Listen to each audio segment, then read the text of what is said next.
Hello everybody, welcome back to my channel. Thank you so much for clicking on this video today. If this is your first time here, welcome. And for all of you people returning, thank you so much from the bottom of my heart for being part of this family. This is an amazing adventure and it's been a rough year, but you guys are helping me get through this. So thank you from the bottom of my heart. It means the world to me. So if you guys have not subscribed yet, please take a moment out of your day to just click subscribe. I'm almost to the 100 goal, and that means 2 prizes will be given away from me. One will be a tarot card deck, the second will be a reading from me. So today's goal for likes is going to be 5 likes, and I'd really like 1 new subscriber for this video. So hopefully we can do this. Thank you again for being on this journey with me. I highly, highly appreciate it very, very much. Anyways, I'm doing bookings at www.LisaTebrinke.com. All of this information will be in the description down below. So today we are going to do a reading of Liberace. That's right, Liberace. Now, I can honestly tell you that I know nothing really about Liberace. He passed away in 1987, so definitely was not somebody who I would have paid attention to in my life. However, I did see Batman, the series from the 60s and 70s, and Liberace was a character on Batman. So I do recall that. But as far as his television show, his many, many different performances, including Las Vegas, I never really knew about them. I wasn't a fan. His music wasn't really played around my home. I remember what he looked like, but I didn't know anything about him personally. Um, the reason I decided to do this reading is because I ended up on a video called Liberace's house tour, which I'm like, oh yeah, this has got to be great because he's known to be larger than life, and I got to see this. And learned a lot of really great, great information there. The channel is called Days with Jordan the Lion. So I will leave his link in the description and tell him that I sent you. And check out his videos because he does a very good job of them. It was very interesting seeing all of this. So just a little bit of background on Liberace. Um, I don't know how to pronounce his first name, but his entire family and friends called him Walt. So Valentino Liberace was born in Wisconsin at, let's see, he was May 16th, 1919, and passed February 4th, 1987, at the age of 67 years old. He was known as a child prodigy for the piano, but as well as other musical instruments such as the French horn. He also was a singer. His nicknames were Mr. Showman or the Glitter Man. And one of his biggest quotes was, "I don't give concerts, I put on a show." So he actually had many near-death experiences in his lifetime, including a robbery that almost killed him and carbon monoxide poisoning. So he had quite a go of things. Parents were Polish, which explains the name. I believe they were first generation Polish here. So his name is incredibly Polish. His shows and everything went on to be known as Liberace, not Walter, not Valentino, not anything like that. He just became known as his entity as Liberace, like Cher or Madonna or Prince. There's Liberace. And of course, he loved glitter and glitz and everything like that. In the 70s, he sued the tabloid, I believe, called the Sun in the United Kingdom for calling him gay, and he won. And his whole spiel was, oh, it was so upsetting to me. I cried all the way to the bank. And that was something that was on Johnny Carson's show. So it really is hard for people to believe that Liberace was not queer. He ended up dying of complications from pneumonia because he was HIV positive, and people do believe that he actually had full blown AIDS at that point. Now, Betty White has come out to say multiple times that Liberace was indeed gay, and looking back, it does seem really weird that Liberace would try to closet himself, uh, because he did seem very outwardly effeminate, but that doesn't necessarily mean someone is gay. Um, he really did not want his public life out in the public. But another thing you want to keep in mind is this could have blacklisted him. He could have literally lost his career over his sexuality, which is why many actors to this day are still closeted. But there was actually decency clauses that were in many people's contracts, most of all in GM Studios, which he did have a contract with for some of the very small movies that he made. He was a household name. He had his own television show, but his show on the Vegas Strip was phenomenal. And people went from all over the world to find him and be entertained by him. So the reason I'm talking today about Liberace is because of this video that I have seen. See, I've done Moki is giving kisses to the phone right now. I have done research in about Sammy Davis Jr. And Sammy Davis Jr. was one of the world's most known Satanists, but so was Liberace. Liberace was a card carrying Satanist.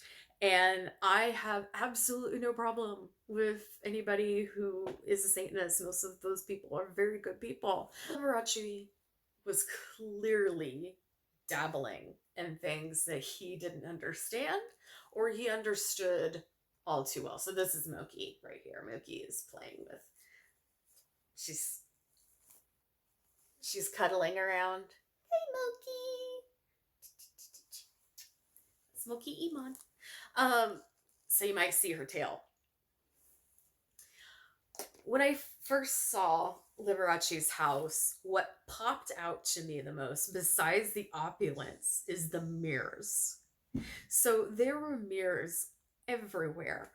This house was redone to almost the original standard, and a few things were added, like quotes from Liberace on these mirrors.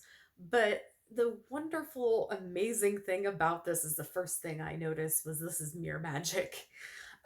This is something that people practice in order to take energy from other people and use the mirrors to be able to harness the energy to put it into something else. So he had other well-known Satanists to his place all the time, including Doris Day and, like I said, Sammy Davis Jr., several other people who would partake in satanic rituals. And again, nothing wrong with that, but Liberace was the king of harvesting energy. Just for the way that he set up his house, the center of his house, it was all done very purposeful in order to harness certain energy. And I know this sounds completely insane, but it's, it's true. Now, that doesn't necessarily mean that he did this as a Satanist. He probably did this as a dabbler and understood enough of what he was doing in order to make his performances enhanced. There were people who said when they saw him perform, it was like seeing something from another planet, and his hands were wispy like ghost. But I wanted to quick read here a little bit and see if he was still a card carrying member of the Satanist religion by the time that he passed. Like I said, there were several people in Hollywood who were very into that, but you would find them all at Liberace's house. Again, no judgment, no judgment. So he was always looking for growth. He was always looking for ways to grow and grow his money. He was really fearful that money would be taken away from him. Um, he did make dealings in the dark, and it was all around money. He was trying to cement money, but not just for himself. He wanted to take care of his family. He wanted to take care of his mother and his brother and people that he loved, but he was willing to sell his soul to do that. Um, yeah, he was a stone figure. So the chariot, the person behind the chariot is the person who is leading the parade or leading the facade, or, he's the leader and he's moving forward.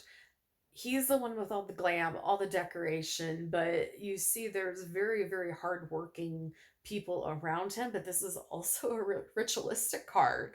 So you can see in the background that there's homes, and he is going away from the homes in the background to leave the old country to go to something new. He wanted nothing like his upbringing in Wisconsin, even though he was a Midwestern boy at heart, people said, and he was boring at home where he would just play music and play with his dogs, and he enjoyed cooking. He enjoyed just being kind of a homebody.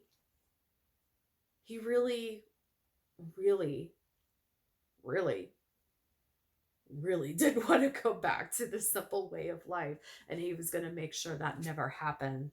He always the showman, obviously. He was always the showman, and he was always going forward, but you can kind of see here that he thought a lot of himself.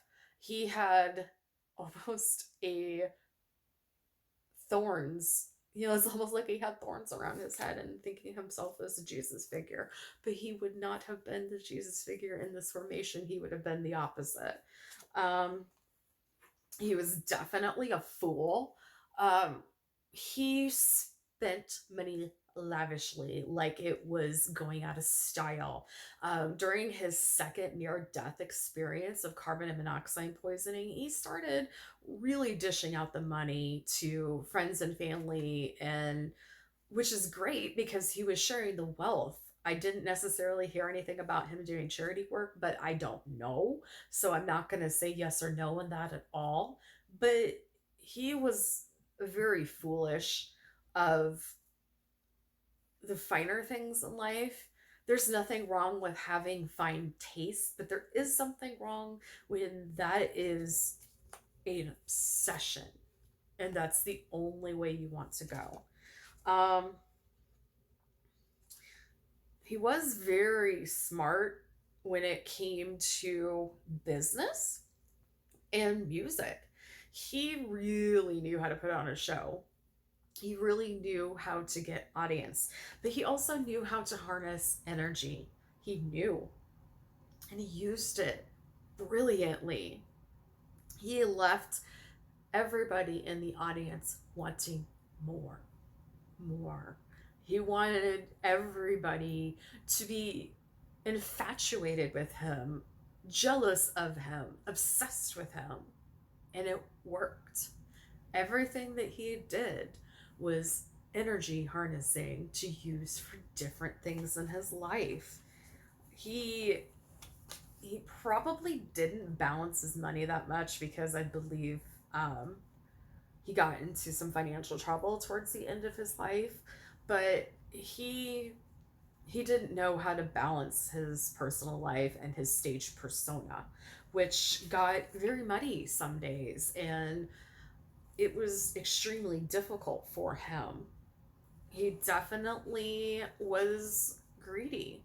He definitely was sometimes obsessed with the finer things in life, to the point where he not only wanted to sell his soul, but he didn't care about anything else. You know, the song "The Devil Went Down to Georgia," and it had to do with the fiddle. This is "The Devil Went Down to Wisconsin and had a piano." Um, his bond with his family was very strong. That was real, and that was probably one of the only real things in his life. He had friends, but with circumstances. His family was really the only thing that he could trust in his life. He ended up being buried in the same tomb as his mother. Um, the world does feel his absence, and he feels like he was trying to usher in something new, and he didn't quite accomplish that. So he was trying for something new, something different. He had a new idea. He had something cooked up. He had something that he wanted to push forward into the world, but his sickness would not allow him to do that. His time was up. He lived a little too hard in order to accomplish all of his goals, and he was spent up at the end of his life. When you harness energy, it takes energy from you, and it takes a toll on your life and brings down your vibration. So while he was practicing all of this, he was inadvertently killing himself. Interesting. This is not the conclusion for Liberace. He will be back. He is not back yet, but he will be back, and I hear that he will be a girl in this coming lifetime, whatever it is, and she will be a prodigy of the piano probably before she can walk. It's going to be worldwide news that this child is basically coming out of the womb ready to play the piano. That will be Liberace. She will also be very openly queer. Um, he forced himself to be in the closet. And this is one of the most difficult things to think of. Try to put yourself in the position of someone who made a facade out of themselves anyway and had to go so far to sue a publication to show that he is not indeed queer and make sure that he can still get paid. He would have been done. Same as many other actors and actresses and singers in the day. If Liberace would have stood up at that point, though, I think he was already a household name, and I think it would have been different. I think that's one of his biggest regrets. Yeah, that's the thing. He was very religious. He was Roman Catholic, I believe. So he was at conflict with himself at all times, with faith, with sexuality. What I'm hearing is he could have made a difference. He could have made life easier for the younger queers and the new generation. And I'm using the word queer because that is not a dirty word. It's not a bad word, but this is the word I'm hearing him use, is queer. So I'm totally, absolutely fine with that term. So I'm not meaning it in derogatory at all, but this is how people described homosexuality back in the 60s and 70s. And then now a lot of us have reclaimed that term as something positive and instead of something negative. So he could have made a difference. That was not just in that, but with the HIV AIDS community world. He was afraid. He was really afraid. He didn't want to be known as only Liberace, the queer man, Liberace, the man who had AIDS. He wanted to be known for the performer, no matter what it took him to get there. And But then I just feel this sorrow because he negated his responsibility. He could have, yeah, he could have done so much more for the LGBTQ plus community and people living with HIV and AIDS, but he didn't. He turned his back and he walked away because he was focused on money above all. He changed his faith like he changed his shirts. I mean, the number one thing for him, the thing that he worshipped more than anything else, including himself, was money. But he made a mistake there, and the overwhelm of sorrow, especially seeing the other side now and seeing what he could have done in order to open up the doors, start conversation. He could have made a big impact, and he didn't. And this is what he is hurting for now. Now he's trying to be more reliable and more mature and see that his one focus was only money and this life. He has seen the light, and now he realizes what he could have been.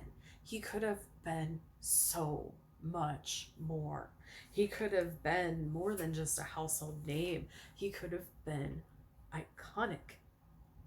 And in some circles, he is iconic, but I am talking a different type of iconicity where people would look back and say, that moment right there when Liberace said, yes, I am gay, and have no fear.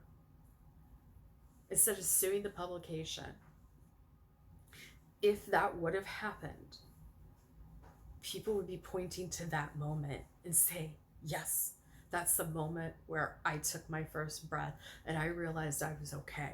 I could come out. I could live my life. It wasn't in him. But there will be justice for that, meaning when he comes back as this little prodigy child, she's going to be out and proud very early in her life, and she would not give a F about what anybody else thinks about her because she knows who she is. Liberace didn't. Liberace made himself moving parts, and he wasn't whole.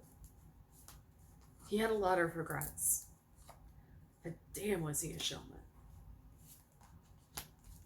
All right, so that is my reading on Liberace, and I hope you guys enjoyed that. It was, I almost cried there for a minute because I saw what could have been, and that's a lot of responsibility for one person, but I'm here to tell you it's okay. I know it may not make difference to some people, but it's okay, and I'm in your corner, so it's okay. All right, so I will be continuing the series of Religion and Me. I have had some wonderful feedback, so thank you very much. I also have a Legends video coming up. This was a requested video to kind of go over some of the elder community in Hollywood and in musicians and things like that, to see how they were doing and kind of get a forecast for them, because some of them are big legends like Paul McCartney that we love so much, but what's going to happen next for them, and hopefully it'll be okay. So please take a moment to subscribe to this channel, and I believe there's a notification thing where you can click it on and see when I go live, because I will go live and I do readings live. But don't forget to think about doing Patreon, because that will be a very different experience, and you can get one monthly reading from me. So before I go, the earrings and necklace are by Melissa Blue Delish. Lovely. And I hope you guys have a wonderful day wherever you are. Remember, every single day is a gift. Use your time wisely. And I will see you in the next video. Bye for now.